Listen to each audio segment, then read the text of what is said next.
আমি কখনো ভাবতে পারিনি যে আমাদের সঙ্গে এরকমটা হবে। তো hello guys, this is Dhritiraj, welcome to my back new another blog. তো জলপেট যাওয়ার আগে আমরা তিনও ভাই মিলে সুন্দর করে একটা জয়ধ্বনি দিয়ে বাড়ি থেকে বার হয়ে গেলাম।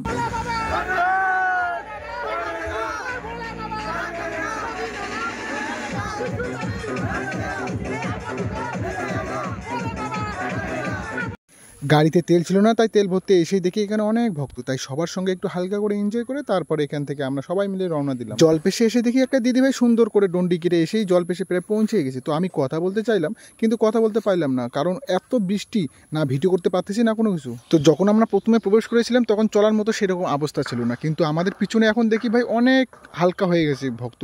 যখন রাস্তা ছিলাম তখন অনেক ভক্ত কম ছিল, তাই কোনো রকম দেরি না করে ভিতরে প্রবেশ করলাম। কিন্তু ভিতরে প্রবেশ করার পর দেখি অনেক ভক্ত আর অনেক বেড়া, এদিক ওদিক ঘুরতে ঘুরতে আমার মাথায় তো ঘুরে গেল।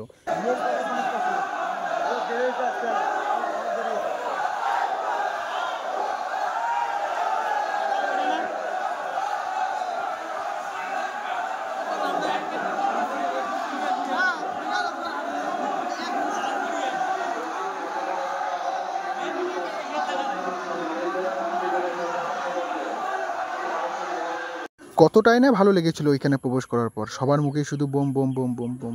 তো আরও বেশি ভালো লাগতো যদি আরও পিছনে ভক্ত অনেক থাকতো।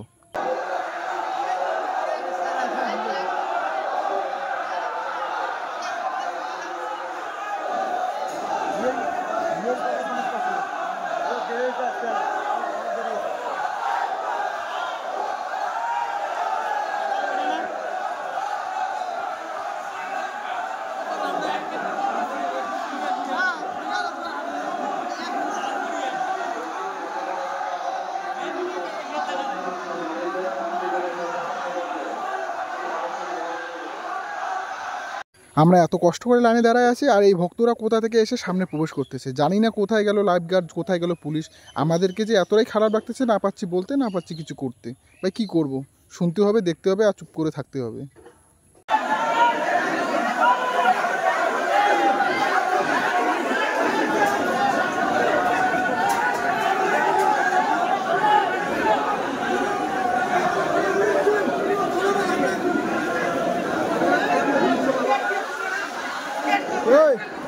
আগো ঢুকলে